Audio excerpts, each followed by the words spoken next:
that. All I right, don't let's think I take care of met that. you, but welcome. Thank you. How are you? I am well.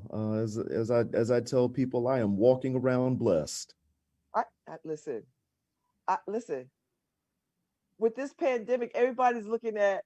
You know what? Community colleges really know what they're doing. Well, we are all doing the best we know how. Yeah. But we're in a town with much bigger institutions, Yeah. and when the pandemic hit, they were scrambling, but not the community college. Community colleges understood how to do this. I'm just saying. I'm just throwing some shine your way. You don't Okay, have to well, I respond to appreciate it. it. I'll take I'm it. just I'll take saying. it. I'm just saying, people have a thing about, people used to have a thing about community colleges on them being like, you know, school of last resort. Yeah. Now, Well, you know what? I tell you something, and one of the things, maybe we'll get into this when the show actually starts, but uh there's a lot of love in New Haven for Gateway, and a lot of love at Gateway for New Haven. yes. Certainly there are places where I've been where what you said is the case, but here Gateway is so connected and the community so invested. We wouldn't be in this downtown facility if there wasn't that kind of love for us. So Yes. um And the leadership of Dorsey Kindred, oh, right? absolutely. Because she Yeah. was like, listen, this is what we're going to do. But, as I always say, let Black women run stuff, get it right. And then, other people can come in and do what they need to do. So, Hey, listen, okay, nice to Dorsey, meet you. good to meet you as well. Dorsey is a mentor and a friend, and so I had a sort of a close up view of what she was doing and how she was doing it, and I very much appreciate her both professionally and personally. So She's a while we wait for Paul McCraven to jump on, where are you from, Dr. Brown? So originally from Florida, spent middle Where? Orlando. Orlando Oh, is where I okay. was born. Oh, Disney. Yeah, I remember when Disney was out in the swamp. It was not like it is now. Did you work Uh, there when you were a kid? Like, was that a place no, where I you got a was so job? we moved to Louisville, Kentucky when I was 10 years old or so. So middle and high school in Kentucky. Then I went back to Florida for undergrad. I graduated from the University of Florida, University of Delaware for graduate school, and I actually moved to Connecticut to do my clinical training at Yale, and met my wife here. She's originally from New Haven, Who's and your wife? I don't know your wife. Do I know your her wife? name is Yolanda, formerly Morris, now Brown. Okay. But she's you may know some of these folks. She's related to some Huckabees. Uh, Oh, yes. I know the Huckabees well. One of my good okay, friends is a Huckabee. My girlfriend, Ife Gardine, is a Huckabee. okay.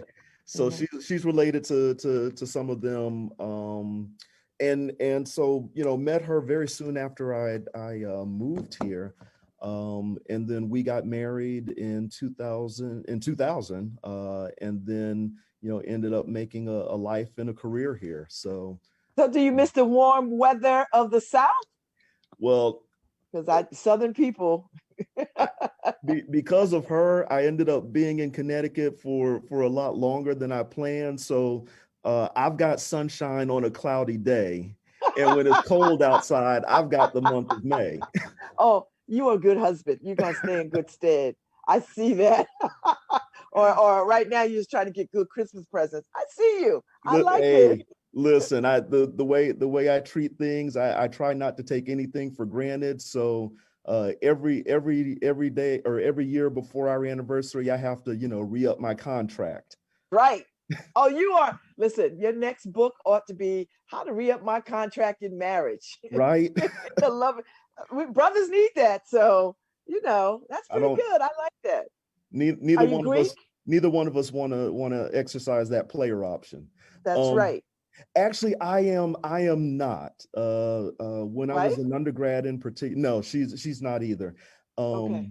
Um, she's actually an alum of Gateway, which is Oh, also kind of okay. cool.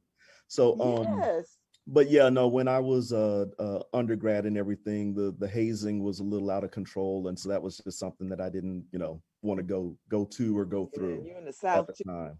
Yeah, all Yeah. right. I'll save So that conversation for another day. So I don't know where Mr. McCraven is, and hopefully he's logging in. He has my number. But on your I guess your newsletter, you have my friend Ina Williams, who is yes. being inducted into the Hall of Fame, Yeah, she's one of our hometown heroes. Yes, hometown heroes. for the She Hall of Fame listen. celebration. Yep. I know few smart women as her. Like she is ridiculously smart. And that is a serious manager. She's I mean, I met her, just a couple months ago after I got here, but she is like the total package. Yeah, She is smart, she is business savvy, she is a just an and nice. outstanding leader. She cares. Yeah, I mean, she's Um, really nice. Like sometimes you yeah, could get people in those high positions, and they could just be like, just don't have any people skills. yeah. She's very nice. She is. She is. So I've enjoyed meeting her and getting to know her, and she certainly has been a huge supporter for Gateway in a lot of different ways. So Well, I was so she pleased to see her on your fly on your newsletter. yeah, no, I'm she like, no one absolutely more is. deserving. Yeah, So she absolutely is deserving. so talk to me about so what's going on over there? Challenges, change, commitment. Talk to me about that gateway perspective. What is Okay. happening over there? Because there's a reason why you're on this morning to talk about what is going on over there at Gateway. So what's going on? Let me start with changes. Certainly I have arrived just this past July, and like I People were was saying, buzzing about this. I mean, everybody was a little unnerved because I guess there was a merging of all the community colleges on some it's level. that is in process. Yes. And we were afraid that all the good work that Dr. Kendricks had put in, that the state was just going to undo. Yeah, no, and to be sure, in as I say, in the real, there are definitely things that are changing, but the message from President Ojakian and all through up and down the colleges, and this is something that I shared with everybody during my interviews. Um, no matter what system we're serving in, two things will not change. One, we have to serve the students that we're teaching, that are in our classes, and two, we have to serve our communities. And so, my focus. I mean, yeah, we have to work through the consolidation and some of these system level things. But those two things aren't going to change. And so we have to work with our faculty. We have to have the facilities we need. We're still going to teach our students, and we're still going to engage our communities. And I was also gratified to hear it was very, very clear and explicit that for example, the foundations are going to continue to be connected to the communities and to the campuses that we already have. So there's just going to be a high level of community engagement, even as we're moving into this new system. And that was important. That was very, very important to me as I was looking at the situation and applying. Okay. Good morning, Paul McCraven. You need no introduction. And if people see you this morning and don't know who you are, Google Paul McCraven. He has been serving the New Haven community for many, many years and is well respected and well known. Good morning and welcome. Good morning, Babz. Well, glad to be here. Yeah, so we were just talking about challenges, change, commitment. So we had a little early conversation, a little bit of personal conversation about Dr.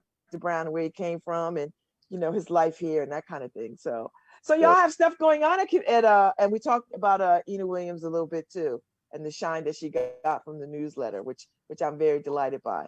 yeah. And I at some point I'm gonna ask if I could pull some of that and run it in the inner city, because I think it would be nice in the inner city. Oh, Talk to me about what's going on now. Dr. Brown was giving me a little bit of information about what's happening over there with the upcoming changes over there at Gateway. I love it that is downtown. I don't think Yeah. people saw the vision originally. I think people were like, what? But now that it's downtown, it has added to the landscape. It has put Gateway on a playing field with all the other schools that are uniquely close to downtown. Right. No, I think moving downtown created a resurgence for the college. I mean, when it was out at Long Wharf, a lot of people didn't even know it was out there, right? Or didn't really know what Gateway was. And then when it came downtown, it's become such an integral part of the whole business community, the local community, the neighborhoods, because people can access this college. It's much more accessible. It's got beautiful facility. I think you've been in there, right, Babz, inside? Yes, I've been in Oh, there absolutely. for a lot of Events. activities and events. Right. So people Yes. use it for different activities and different events, like you mentioned, and so it's really become a centerpiece, I think, for downtown in a lot of ways. Oh, I agree. I agree. I mean, it's a wonderful space, and I love seeing all kinds of people. I think that's the beauty of the community college, is that you can see all kinds of people walking back and forth to classes, and you see all kinds of different kinds of faculty. I mean, you just see all kinds of different people, which adds to the richness of New Haven. So, all right. So Absolutely. talk about. Listen, we are in a pandemic. Mm-hmm. How does that change y'all? I imagine that Gateway Community College is way more able to deal with the pandemic with having transient students more than most universities, other schools that are not community colleges. So talk a little bit about how that changes your plans, how you pivot through this, and what should people expect moving forward? So the biggest thing, and this was the transformation that we had to make, along with lots of other institutions, but we had to pivot from delivering our classes and our services pretty much to online, virtual, remote, really using use of technology to do that. So in March, we had to do that very, very quickly. The pandemic was erupting. This semester, the fall semester and going into the spring, we're offering about 90% of our courses online or virtual or remote. The classes that we do have on ground are the ones that really need that experiential component or access to the facilities. So our clinical programs, nursing, radiography, and so on, culinary, the art studio courses. It's meant a lot of quick training for the faculty.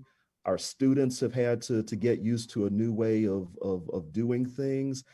But one of the things that, again, there's so much to be proud of at Gateway. The faculty, the staff have done yeoman's work to make that transformation. And we're continuing to do what we do. We are still educating and serving, coming up with new and creative ways. One of the things, again, and Paul can talk about this more, the foundation, other community folks have really stepped up to assist us and particularly to assist our students in getting the technology even to do what we need to do, how we need to do it in these days. Mm-hmm. So Paul, you are the chair of the foundation board there, and you serve with a friend of mine, Ruby Melton. Oh yes, Ruby's fantastic. She's another smart woman who I just enjoy.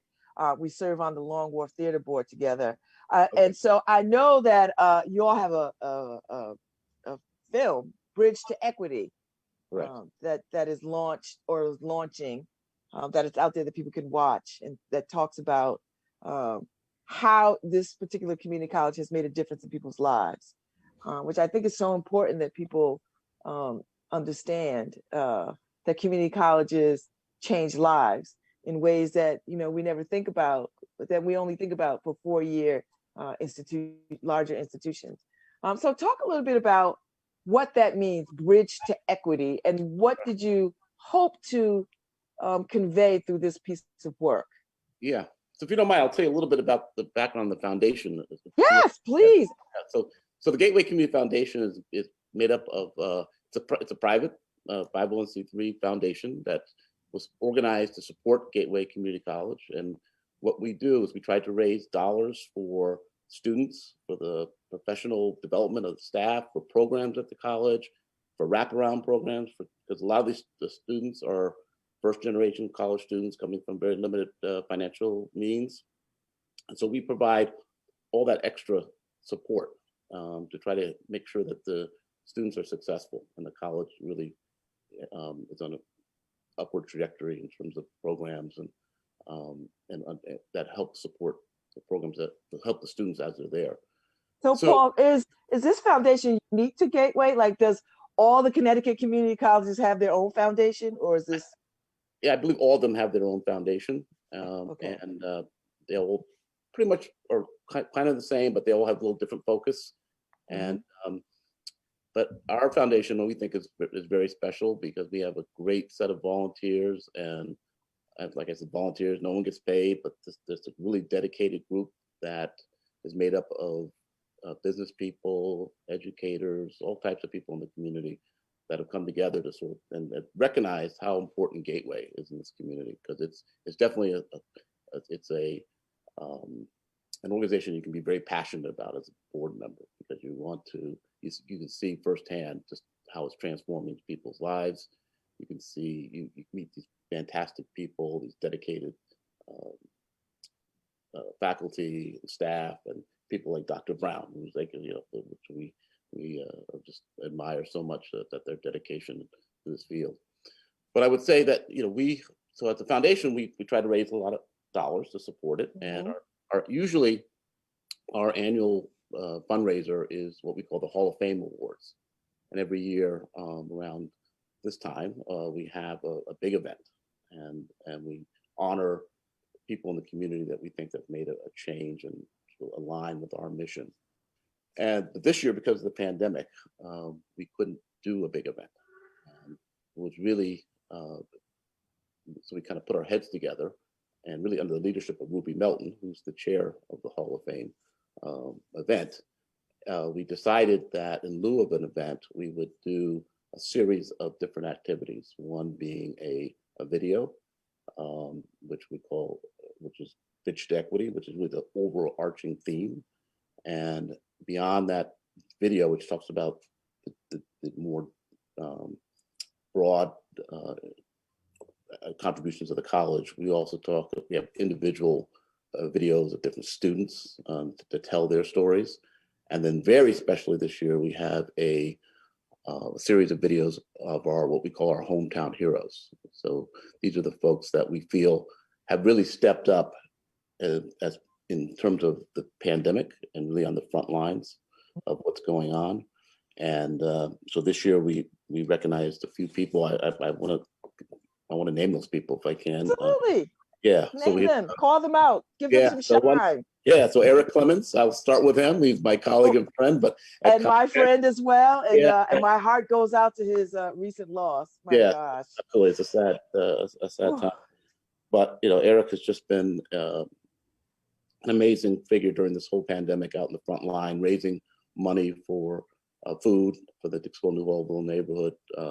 Raised over $600,000 to provide food in the community, and Comcat has just been a really powerful force.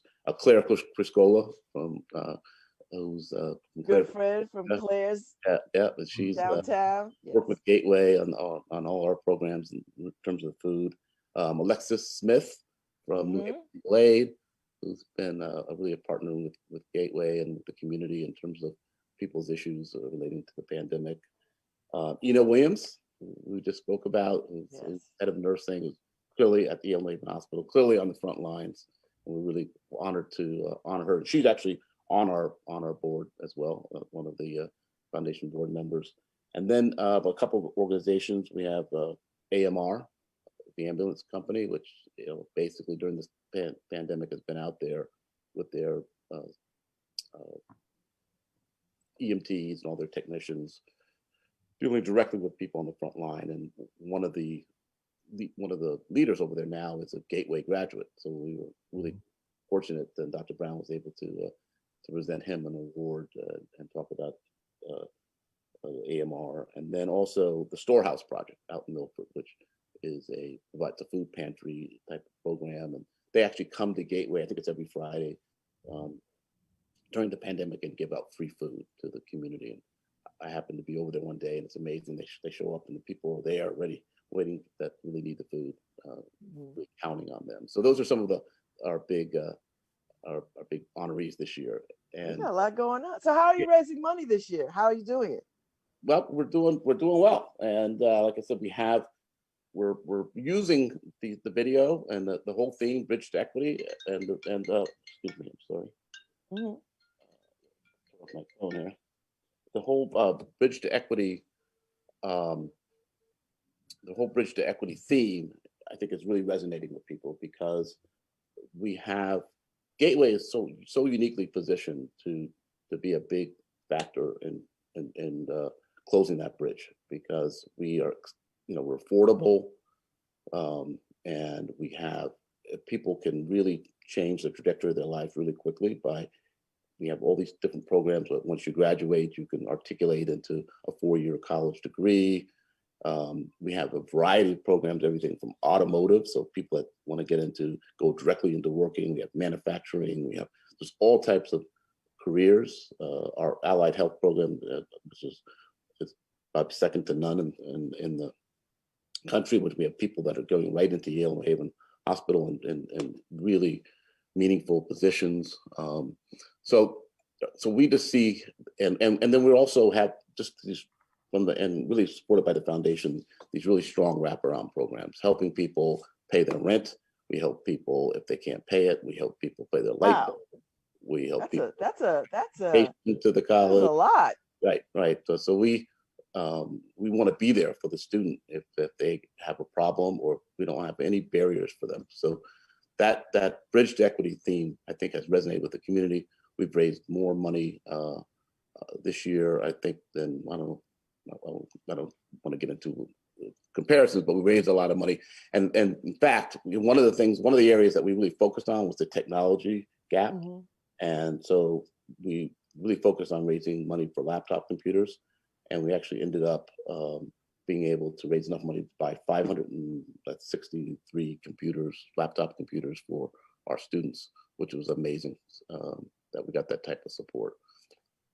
So wow. Okay. So Dr. Brown, when you prepare folks to walk into a community college, when people are prepared to walk into a community college as any institution of higher education, do you have much relationship with the school board here? Like, do you say to the school board, this is what we need, this is what you need to send us in terms of ready and prepared students? Do you get to have those kinds of conversations? Or do you just like, however they show up, we'll get them ready? We are fortunate that we enjoy some very, very strong partnerships with New Haven Public Schools, as well as other districts. Hamden is another one that I know we have a very good relationship with. And so we have those conversations all the time and at a number of different levels. We have dual enrollment programs, concurrent enrollment programs, where students can earn college credit while they're taking their high school class or vice versa. And so, having that college experience in high school is one of those things that really helps prepare folks to do college full or even part-time when they finished with high school. One of the other things I would say is that, there are two minds about this. We can talk about people being prepared for college, and certainly that's important. It's not just academically, it's socially, emotionally, all those kinds of things. But at the same time, we have an obligation as a community college to meet students where they are. We're not a quote unquote selective institution. Anyone who wants to benefit from higher education is welcome at Gateway Community College. And so when Paul talks about the barriers that students have, a lot of times when students have to leave the college or aren't successful, it's not because of their academics. It's not because they're not quote unquote smart enough or whatever. life gets in the way. Our students, by and large, they have families, they have work, they have jobs. The pandemic has aggravated everything. And Mhm. so when we're talking about our students, progressing through their curriculum, when they're completing their program and graduating with their certificate or their degree, part of what we have recognized is that, sometimes, and I've seen this, students have had to leave school because their car broke down and they didn't have the transportation to get to their classes. We have students that weren't able to finish because they had to choose between getting their textbooks and paying rent. And so there are a number of things that are going on sort of outside of the college experience. But if we want our students to be successful, we have to be on the field in that way as well.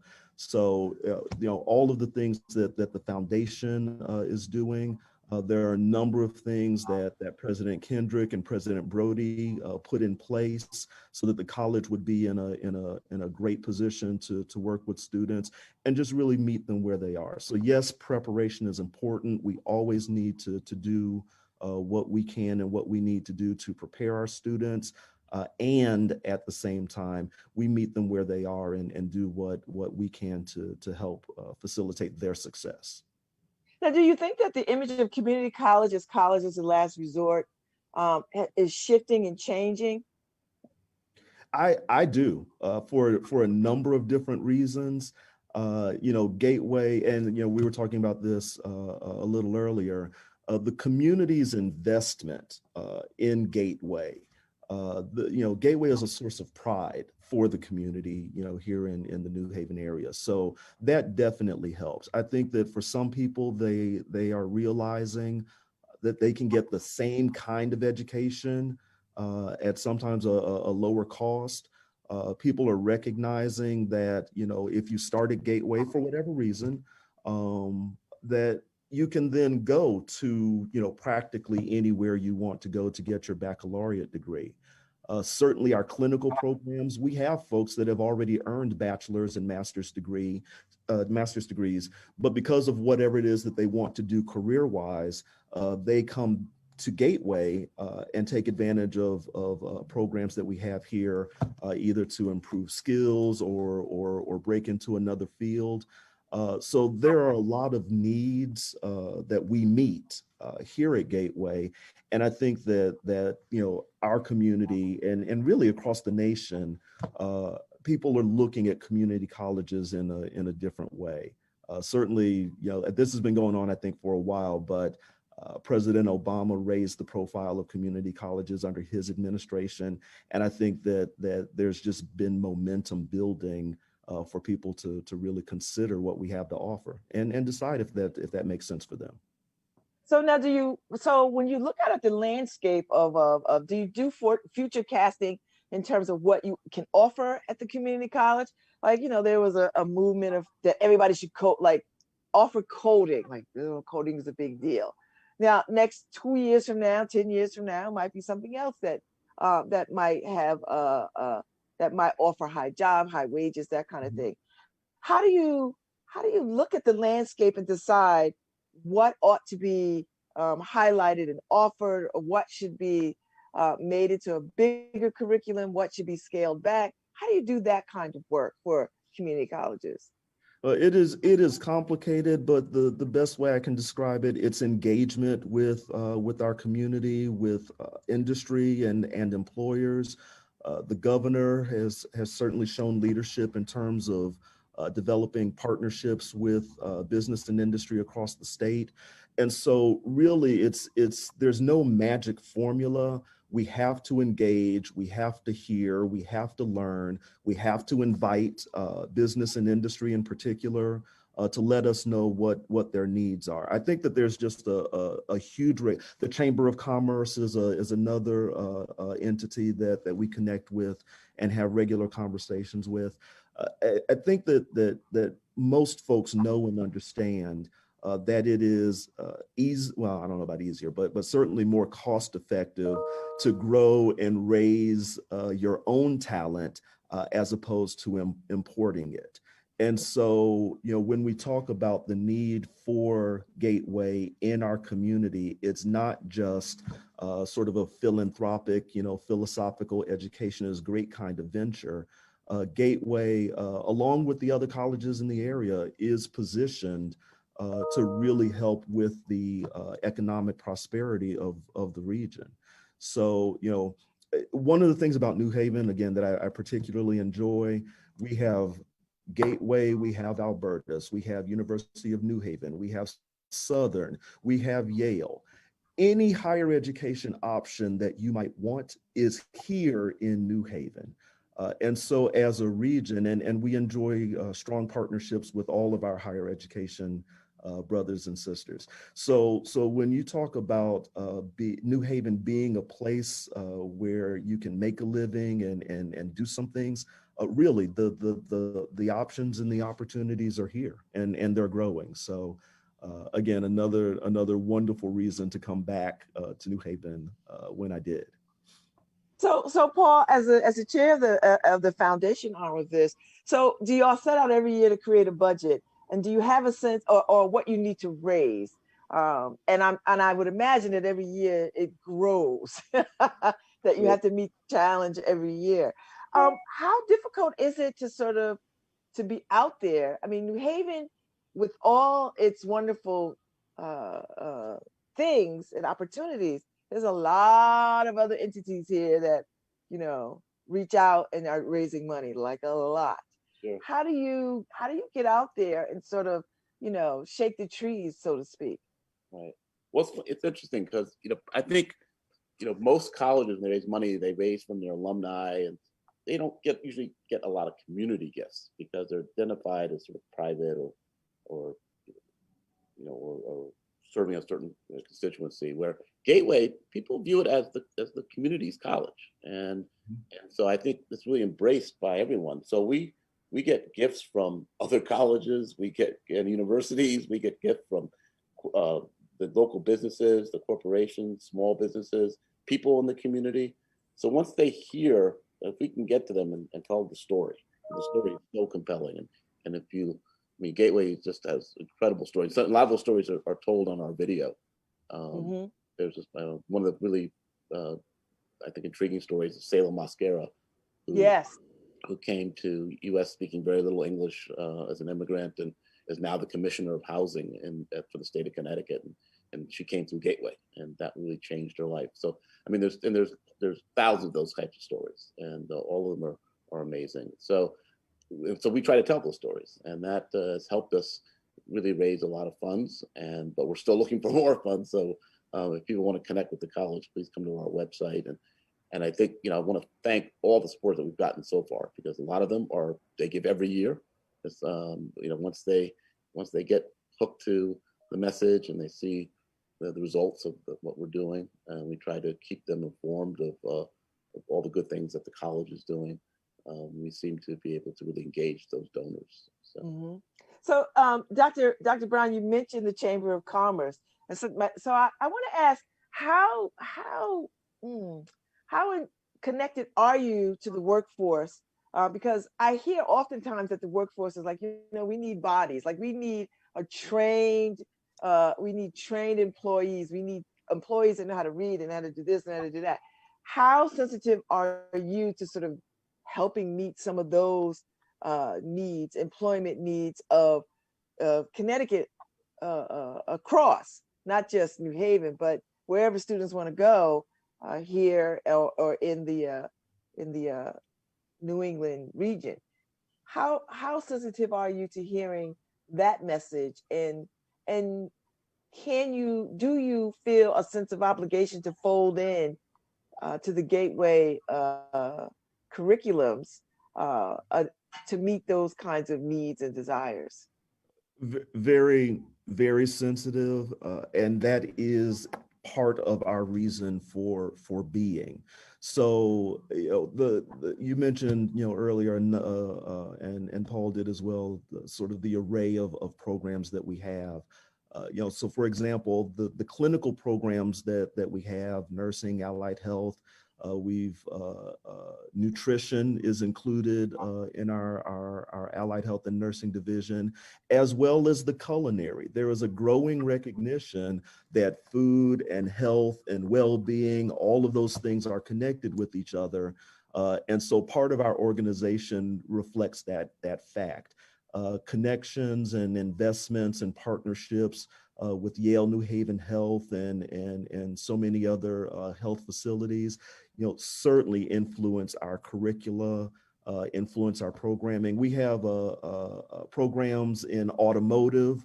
We have programs in logistics and transportation, utilities. All of those are in response to what we were hearing from the local business community about what it is that they needed and what we could do. And so there is an ongoing conversation with the chamber, with business and industry, with the state, across the state, about what it is that's needed in and for the workforce, and how can Gateway play a role in training, educating, developing that workforce. We're in the process, or not in the process, actually a lot of accomplishment already in biomed, biotech, partnership with Southern, partnership with the city. So we are always looking to see what is that next thing, and how can we be ahead of the curve, so to speak, in training the workforce, so that when the need is there, that our folks will be able to step in and meet it. Okay, so college costs are rising across this country. Is there a fear that even a community college will be out of reach for people? I mean, do you have that fear, Paul, when you're like, okay, we got to raise money? Yeah, you know, it's a stretch for a lot of people right now, even though relatively our tuition is much lower than traditional colleges. A lot of students are struggling to make that. We found that a $500 scholarship makes a huge difference from people being able to, be able to afford the college and also keep their expenses at home. And so, yes, there, I think we see that there's a as these costs are going to rise even in the community college, that we've got to keep pace with that, and that and we want to be able to, fill the gap and the needs of individual students that have need to make sure that they can live. And even in that, I mean, do either of you have opportunity to talk to the governor or talk to the legislative body here that says, listen, we have got to keep these costs, community colleges, specifically Gateway, we have to keep our doors open. We have to make this college education accessible financially. Do you get into the political waters? Do you press up against, budget conversations? I mean, do they know that you feel some kind of way about the cost of things? We do indeed. I would say that for example, our legislative representatives are part of our community as well. And I think that we have a very strong legislative representatives, and they do advocate for the college, and really consider us, as they're dealing with the myriad things that they need to deal with for the state as a whole. So, I know that for example, we would not be in this downtown facility if we did not have such strong support from our legislators. I've heard, Senator Looney's name, and certainly Representative Walker. I know there are others, but those are the two that I'm most familiar with. And so, yeah, we do have those conversations at a variety of levels and across the way. There is certainly discussion and support for PACT funding. So essentially, that's funding tuition for community college. And so, we have, the legislature has to make the numbers work, but certainly there is support for that. So yeah, I would say that from top to bottom, from the streets here in New Haven all the way to the Capitol in Hartford, there is a sense of support and encouragement. I'm encouraged. Could we use more funding? Absolutely. I mean, we say that all the time because it's true. Our students need what we can provide for them in terms of resources and facilities and technology and all of those things. There's never enough, it seems, but at the same time, that is not to discount the support that we've had from our legislative delegation.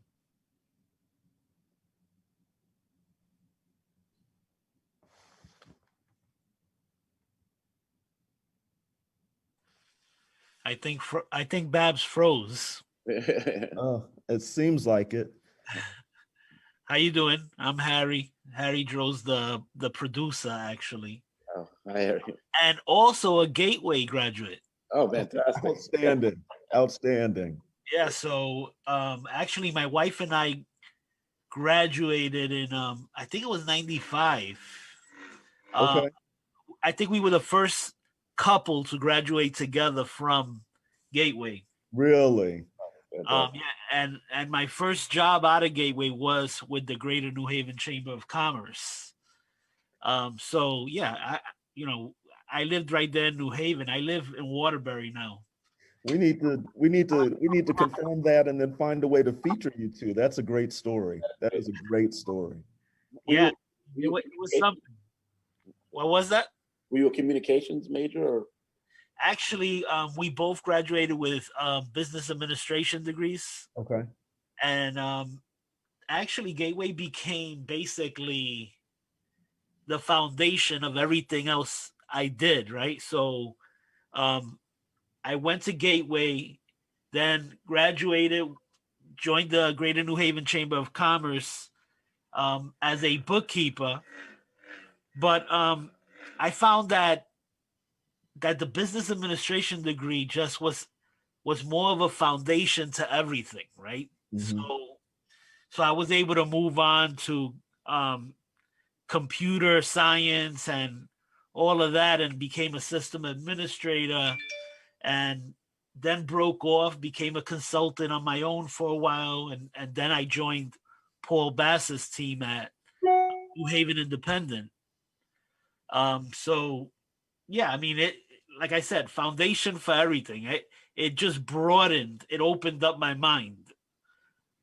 So I mean, for me, it was a great experience. So there goes my testimony for Gateway Community College. One of the best thing, I mean, the best thing that my wife and I did. So there you go. Well, I love that story. To hear that Gateway. Now, I just have to know, did you meet your wife at Gateway? No. We actually moved from Brooklyn, New York.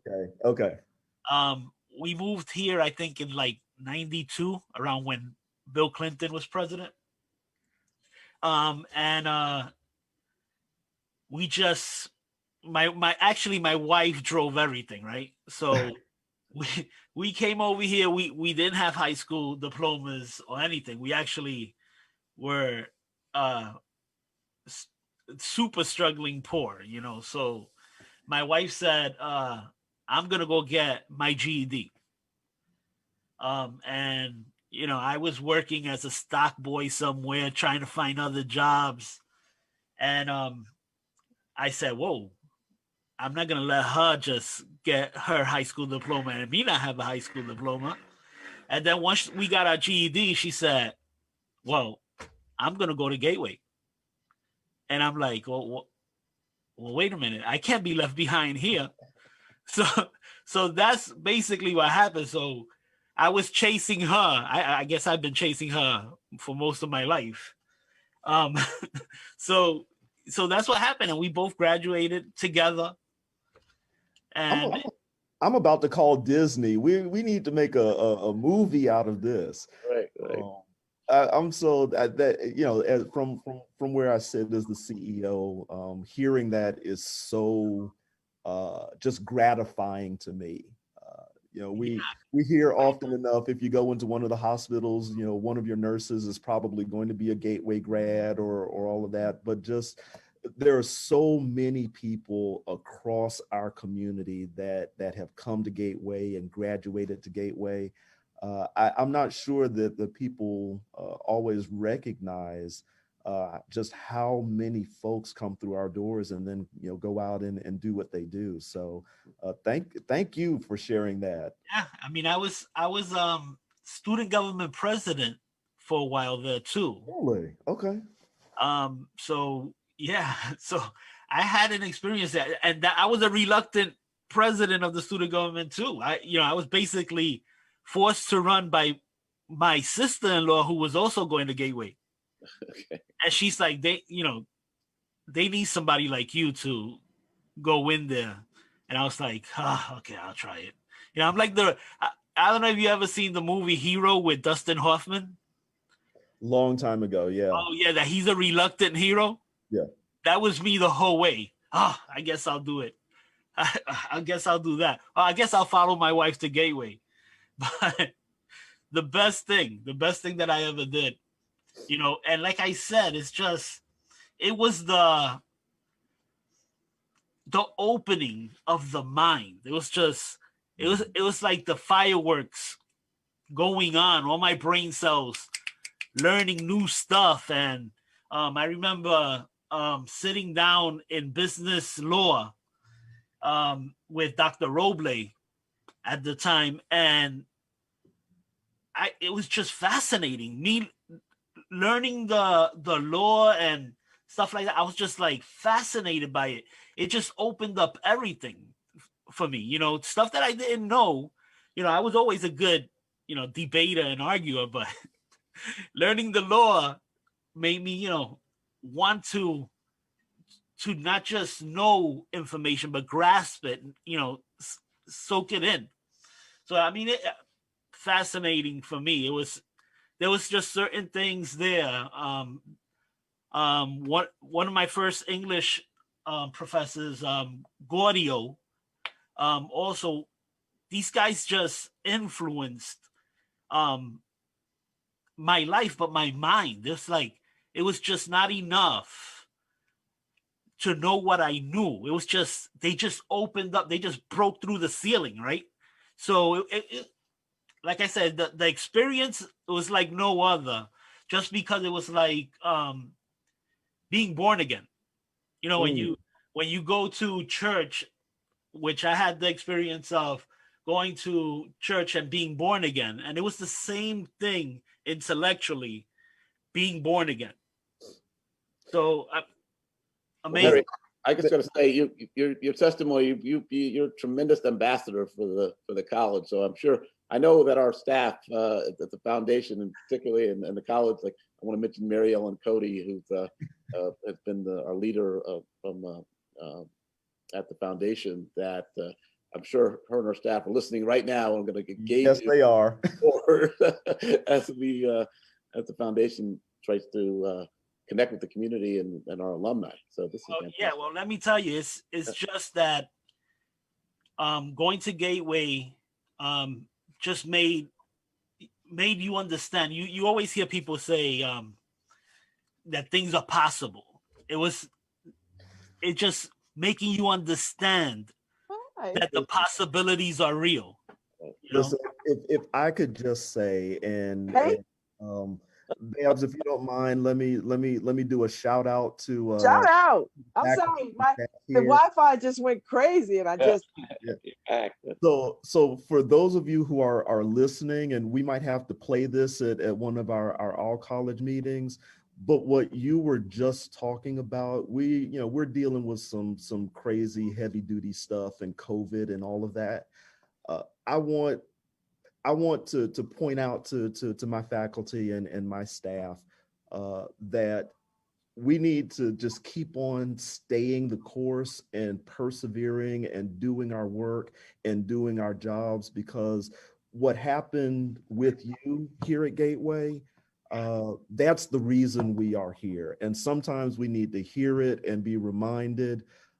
So I am incredibly encouraged hearing your experience at Gateway, and it just, we all get tired sometimes, but I am feeling renewed and invigorated just hearing the difference that Gateway made for you. So Definitely, like, like I said, this it was is being like recorded, right? This is being recorded, right? Yeah, it's Yeah. being recorded. Okay, all right. We might have to get a hold of this so we can show it for the Absolutely. faculty and staff. Yeah, because it, like I said, it was like being born again. So it's like you guys are doing God's work, right? So it is. It just is. I was in a basement, stocking boxes, and really worrying every night about, did I make enough?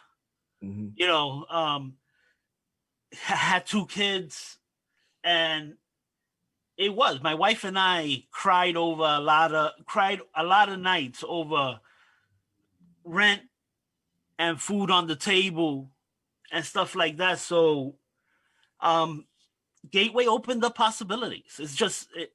There's just no running from that. It was just like, once like I said, Gordio was actually I think my first professor, and he challenged everything I thought, everything I would write down.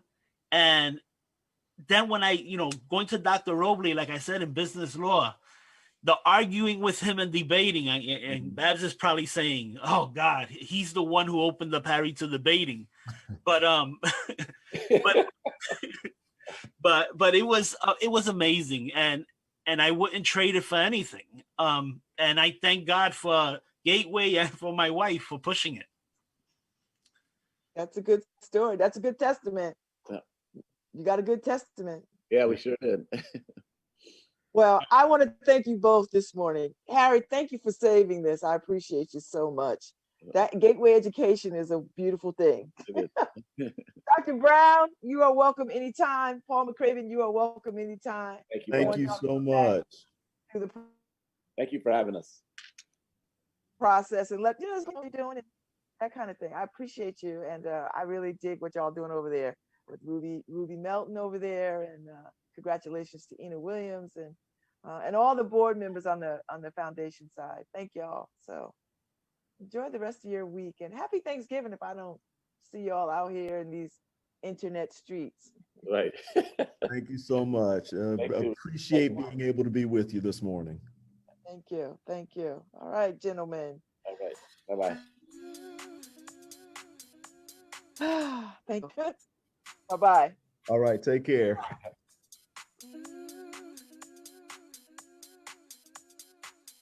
Thank you, Harry.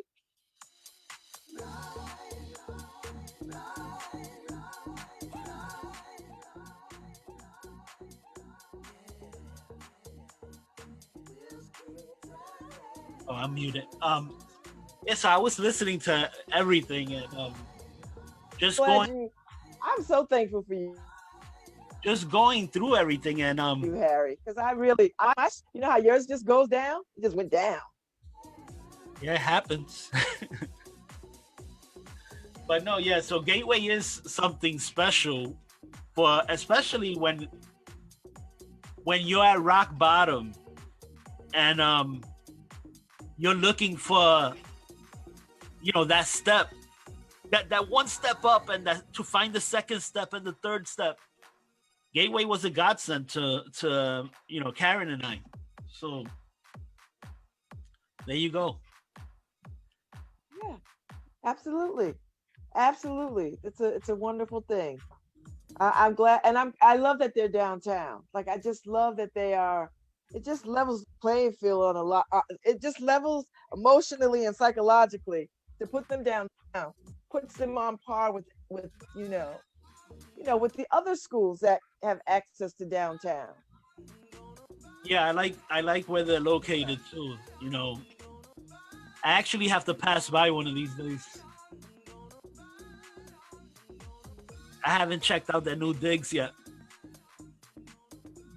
All really? Right, yeah, Babz. I'm gonna end this show, and then we'll come back. We'll come back on for the next one. Yeah. And look out for the Lieutenant Governor. Yep. Okay. All right. So we'll be right back. Okay. Hi, this is Babz Rawls-Ivy from New Haven, Connecticut, and you're listening to WNHHLP 103.5 FM, streaming live at newhavenindependent.org.